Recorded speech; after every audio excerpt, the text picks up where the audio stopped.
सब संत भगवान की जय। जय जय सीताराम। आज के प्रसंग में बहुत ही सुंदर कथा है। कथा क्या है कि हमारे जीवन में भगवान की प्राप्ति कैसे हो। तो जिन संबंधों के द्वारा भगवान की प्राप्ति होती है, हम चाहे जिस वर्ण में हों, जिस जगह में हों, उस जगह से भी भगवान की प्राप्ति हो सकती है। इसी के संदर्भ में गौरांग महाप्रभु ने श्री रामानंद जी जो राजा हैं उनसे पूछते हैं, राय रामानंद द्वारा साध्य तत्व प्रकाश उदय नैव सविता पद्मे वर्यते श्रियं विभावयन् स्नु समुद्दीन फलम सुहृदनाग्रहम्। संध्या का सुहावना समय है। सूर्यदेव अपनी समस्त रश्मियों के सहित अस्ताचल को लाल गुहा में घुस गए। माने शाम का समय हो गया। भगवान अंशमाली का अनुसरण करते हुए पक्षी वृंद भी अपने अपने कोटरों में घुसकर चुपचाप शयन कर गए। मधुर रति के उपासक अपनी प्रिय वस्तु से मिलने के लिए उत्कंठित होकर भागवती निशा देवी के साथ आराधना में लगे हुए हैं। संसारी लोग सो रहे हैं, ऋषि लोग विषय चिंतन में निमग्न हैं और सन्यासी जागरण करके उस अखंड ज्योति का ध्यान कर रहे हैं। महाप्रभु भी एकांत में बैठे हुए राय महाशय की प्रतीक्षा कर रहे हैं, क्योंकि कल राय महाशय ने स्वामी गौरांग महाप्रभु से कहा था कि मैं अवश्य आऊँगा, तो उन्हीं की प्रतीक्षा में बैठे। कहते हैं प्रेम कितना में आकर्षण कितना होता है। वह प्रेम पात्र के दूर रहने पर भी उसे समीप में लाता है, बाहर रहने पर भी भीतर खिंचाता है और बीच में आए हुए अंतरायों को तोड़ फोड़ करके रास्ते को साफ भी कर देता है। राय महाशय शरीर से तो चले गए थे, किंतु उनका मन प्रभु के पाद पद्मों में फंसा रह गया। वे शरीर से यंत्र की भांति हुए मन राज काज करते रहे। सायंकाल होते ही उनका शरीर अपने मन को खोजने में अपने आप ही उधर की ओर चलने लगा। वे राजपाट, पद प्रतिष्ठा, मान सम्मान किसी भी की परवाह न करके एक साधारण सेवक को साथ लेकर दीन भाव से प्रभु के निवास स्थान की ओर चले। दूर से ही देखकर उन्होंने प्रभु के युगल पाद पद्मों में प्रणाम किया। प्रभु ने उन्हें उठाकर गले से लगा लिया। इसके अनंतर थोड़ी देर तक दोनों ही मौन बने रहे। कुछ काल के पश्चात प्रभु ने कहा, राय महाशय, मैं आपके मुख से कुछ श्री कृष्ण कथा सुनना चाहता हूँ। आप मुझे बताइए कि संसार में मनुष्य का मुख्य कर्तव्य क्या है। इस संसार में मनुष्य का मुख्य कर्तव्य क्या है। आप ज्ञानी हैं, भगवत भक्त हैं, इसलिए मुझे साध्य साधन का तत्व समझाइए। श्री रामानंद जी ने विनीत भाव से कहा, आप मेरे द्वारा अपने मनोगत भावों को प्रकट कराना चाहते हैं। अच्छी बात है। जो मेरे अंतःकरण में प्रेरणा हो रही है उसे मैं आप ही की कृपा से आपके सामने प्रकट करता हूँ। पहले क्या कहूँ बताइए। प्रभु ने कहा कि पहले आप ये बताइए कि मनुष्य का जो कर्तव्य है वो क्या कर्तव्य है, इसके बारे में आप बताइए। राय महाशय ने कहा, प्रभु मैं समझता हूँ कि अपने अपने वर्णाश्रम धर्म के अनुकूल कर्म करते रहने से मनुष्य परम सिद्धि को प्राप्त करते हैं। माने जिस वर्ण में, जिस व्यवस्था में हम हैं, जो भी हैं, उसी में अपने वर्णाश्रम का धर्म का पालन करते हुए जो है मनुष्य सिद्धि प्राप्त कर सकता है। सिद्धि प्राप्त मतलब भगवान का दर्शन प्राप्त कर सकता है। अतः जो जिस वर्ण में हो सके उन्हीं कर्म को करता हुआ उन्हीं के द्वारा विष्णु भगवान की आराधना कर सकता है। वर्णाश्रम को छोड़कर भगवान के प्रसन्न करने का और मुझे कोई सरल, सुगम और सुकर उपाय सूझता नहीं। शास्त्रों में भी स्थान स्थान पर वर्णाश्रम पर ही अत्यधिक जोर दिया गया है। श्रीमद् भागवत में तो स्थान स्थान पर जोरों के साथ वर्णाश्रम के अनुसार कर्म करने के लिए आग्रह किया गया और उसी के द्वारा सिद्धि मानी गई। महाप्रभु राय महाशय के मुख से वर्णाश्रम की इस बात को सुनकर के बड़े प्रसन्न होते हैं। उन्होंने मुस्कुराते हुए कहा, राय महाशय, यह आपने बहुत ही सुंदर बात कही। सचमुच संसार में सभी मनुष्यों के लिए वर्णाश्रम धर्म का पालन करना अत्यंत श्रेयकर है। इसलिए सभी शास्त्र जोरों से चिल्ला चिल्ला कर वर्णाश्रम धर्म की दुहाई देते हैं। जीव पाप पुण्य दोनों के मिश्रण के होने से ही मनुष्य का जन्म होता है, माने पाप और पुण्य दोनों। क्योंकि अगर पुण्य पुण्य बनेगा तो सीधे वो कहाँ जाएगा? पुण्य लोक को, माने देवता बन करके चला जाएगा। और पाप ही पाप अगर बनेगा तो सीधे नरक के रास्ते में जाएगा, यहाँ की आने की जरूरत नहीं। पुण्य और पाप दोनों के मिश्रण से मनुष्य बनना पड़ता है, क्योंकि वो पुण्य भी भोगता है और पाप भी भोगता है। तो कहते हैं कि जीव पाप पुण्य दोनों के मिश्रण से मनुष्य शरीर पाता है। इसलिए जिनकी वासनाएं विषय भोगों में फंसी हैं, उनके निमित्त अर्थ धर्म और काम रूपी त्रिपुरुषार्थ युक्त धर्म का विधान है। यदि मनुष्य स्वेच्छा से विषय भोगों में प्रवृत्त हो जाए तो पतित हो जाएगा।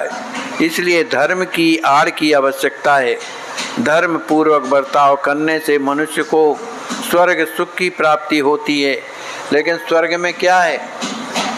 स्वर्ग में अस्थायी सुख होता है और पुण्य क्षीण हो जाने पर पुनः उसे गिरने पड़ता है। इसलिए कोई और दूसरा उपाय बताइए जिसमें गिरना ना पड़े। ये कौन प्रश्न कर रहे हैं? गौरांग महाप्रभु। किनसे कर रहे हैं? जो राजा हैं रामानंद महाराज, उनसे कर रहे हैं। देखो, इतने बड़े ज्ञानी होकर के भी वो दूसरों से कथा सुनते है ना। तो प्रभु की ऐसी बातें सुनकर रामानंद जी ने कहा, प्रभु आपका तो यही उपाय है कि कर्मों में आसक्त न रखी जाए, माने जो भी कर्म हम करें उसमें हमारी आसक्ति ना होए। निष्काम भाव से कर्म किए जाएं। सकाम कर्म करने से तो वे फल देने वाले होते हैं, किंतु भगवत प्रीत्यार्थ कर्म करने से वे किसी प्रकार से भी फल को प्राप्त नहीं होते हैं। महाप्रभु ने कहा, यह आपने बड़ी सुंदर बात बताई। सचमुच यदि निष्काम भाव से कर्म किए जाएं तो त्रिलोकी के सुख से भी ऊंचे की ओर ले जाने वाले हैं, किंतु उनके द्वारा जो आत्मशुद्धि ही होती है वे मुक्ति में प्रधान हेतु ना होकर गौण होते हैं।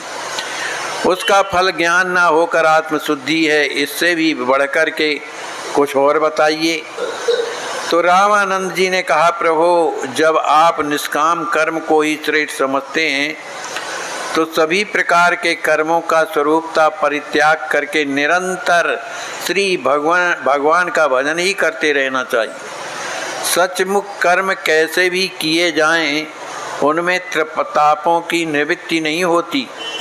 इसलिए तापों से संतृप्त प्राणियों के लिए सर्व धर्मों का परित्याग करके केवल प्रभु की शरणागति आवश्यक है। मैं मनुष्य का मुख्य कर्तव्य समझता हूँ। भगवान ने गीता में भी अर्जुन को यही उपदेश दिया है कि हे अर्जुन, तू सब धर्मों का परित्याग करके केवल मेरी शरण में आ जा, मैं तुझे सब पापों से मुक्त कर दूंगा। तू सोच मत कर। सर्वधर्मान परित्यज्य मामेकं शरणं व्रज, अहम त्वा सर्व पापेभ्यो मोक्षयिष्यामि मा शुचा। इस तरह का भगवान गीता में उपदेश करते हैं। इधर महाप्रभु ने हंसते हुए कहा, राय महाशय, मालूम पड़ता है कि आपसे कोई भी शास्त्र छूटा नहीं। आपने शास्त्रों का विधिवत अध्ययन किया है। यह शरणागति धर्म जो आपने बताया सर्वश्रेष्ठ धर्म है, किंतु यह तो संसारी तापों से तपे हुए साधकों के लिए है, जो तापों का अत्यंताभाव ही करने के इच्छुक हैं।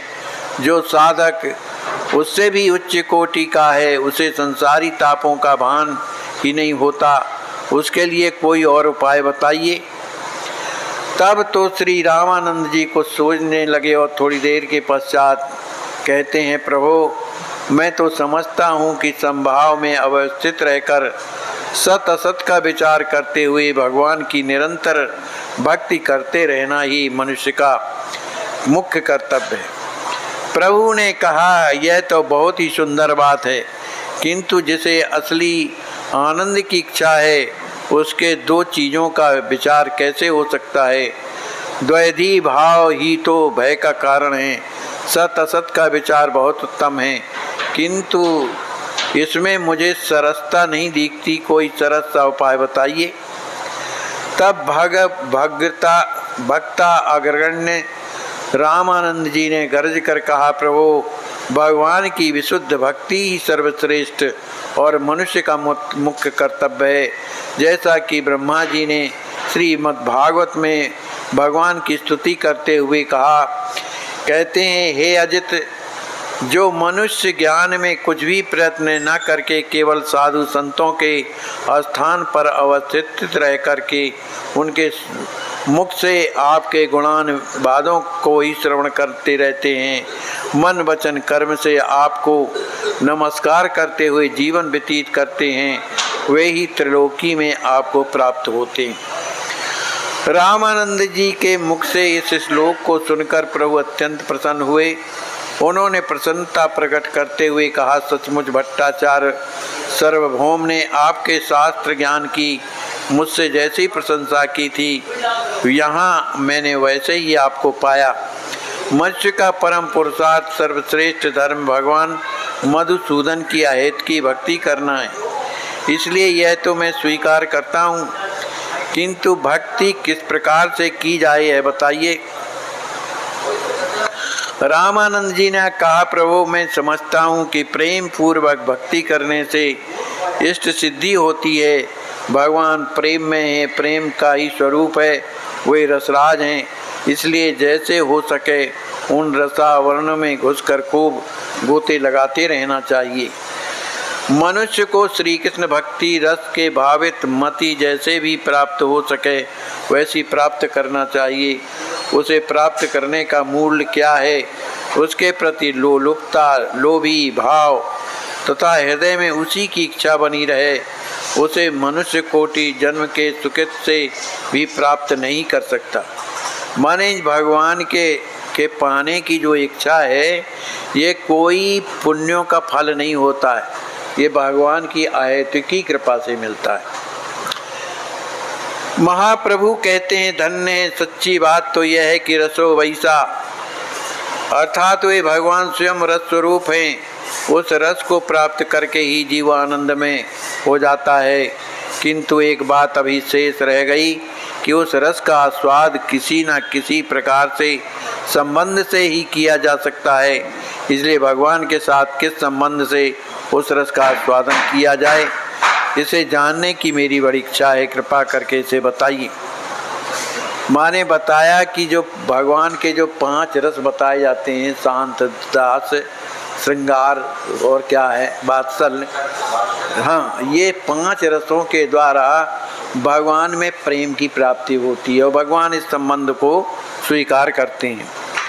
यह सुनकर राय महाशय कहने लगे, प्रभु मैं समझता हूँ कि भगवान के प्रति दास्य भाव रखना ही सर्वश्रेष्ठ संबंध, क्योंकि बिना दास्य भाव हुए प्रेम हो ही नहीं सकता। शांत, सख्य, वात्सल्य और मधुर, इन सभी रसों में छिपा हुआ दास्य भाव अवश्य प्रकट होता है।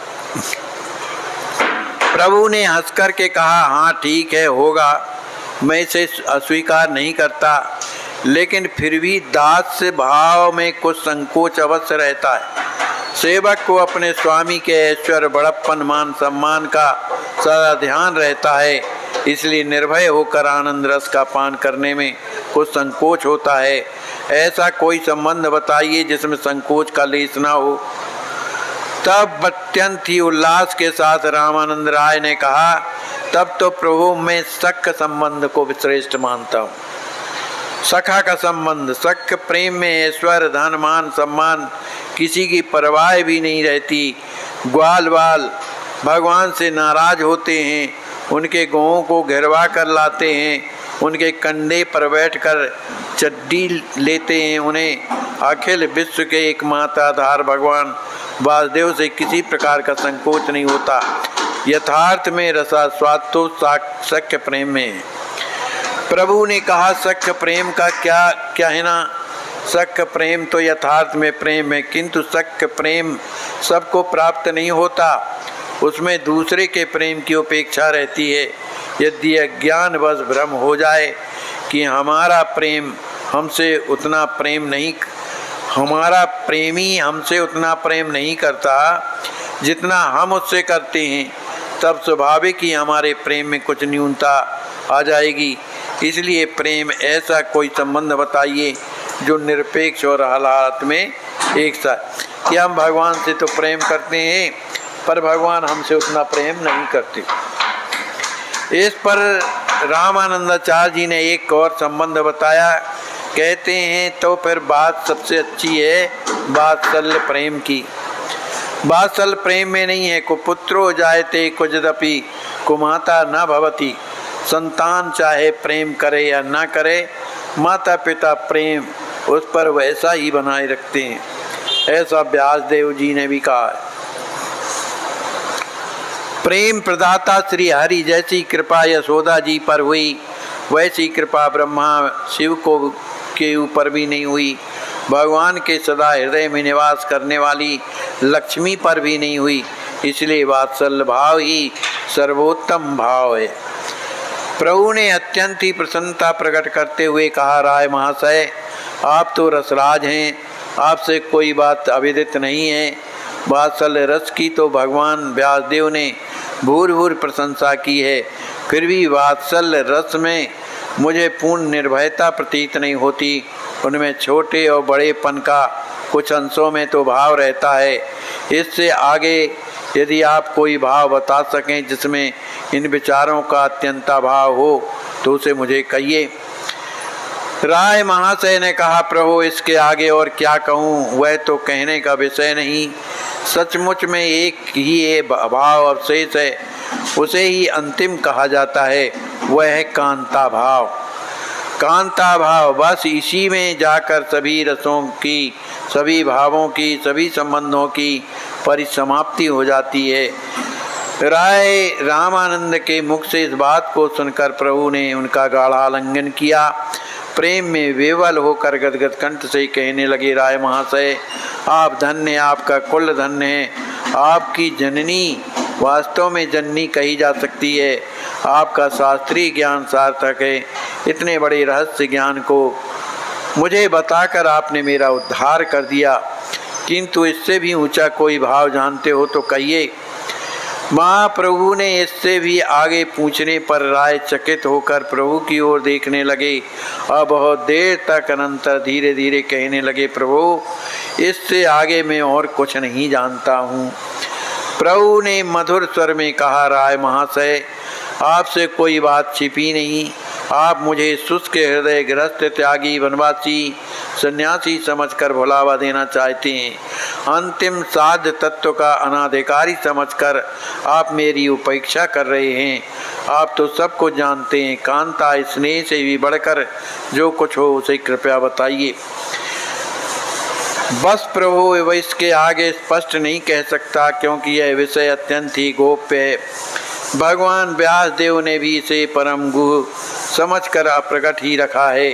केवल संकेत में बहुत सा लक्ष्य किया है। बस इसके आगे मैं कुछ नहीं कर सकूंगा। इतना सुनते ही प्रभु एकदम उठकर खड़े हो गए। राय महाशय को गाढ़ा आलिंगन करते हुए कहा, धन्य है, धन्य है। आपने तो प्रेम की पराकाष्ठा ही कर डाली। आपने तो साध्य तत्व को परिसीमा पर पहुंचा दिया। भला श्री राधिका के प्रेम की प्रशंसा का कर ही कौन सकता है। माने जिस महाभाव में हमेशा श्री राधिका जी डूबी रहती हैं, उस महाभाव की स्थिति में कोई कोई पहुँचते।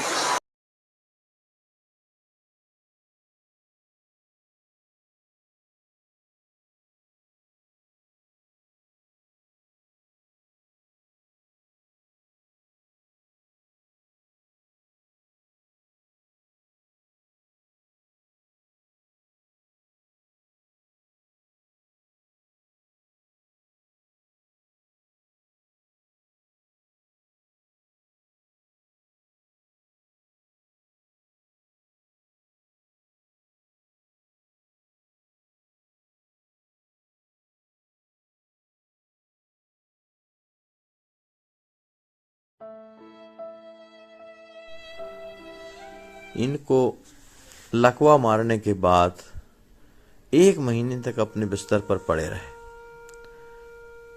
दुर्भाग्य हमारे समाज का, कोई हाथ नहीं लगाता था, बेचारे खिसक खिसक के लेटरिन करते थे। आज अस्वस्थ संत सेवा ट्रस्ट